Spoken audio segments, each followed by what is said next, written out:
అయ్యా వెంకయ్య నాయుడు సారు ఇక చెప్పుర్రు ఎట్లెట్లా. ఆ భాష హుందాగా ఉండేదై ఉండాలి.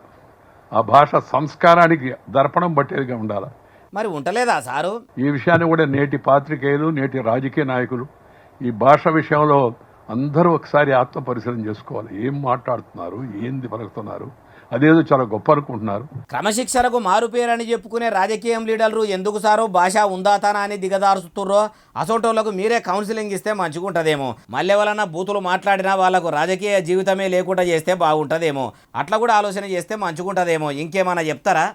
ఛానల్స్ ఇప్పుడు కొత్తగా ఛానల్స్ పెట్టుకున్నారు. ఎవరికి వాళ్ళు అధికారం ఉంది పెట్టుకున్న దానికి మనం ఏం కాదని అనుకోండి.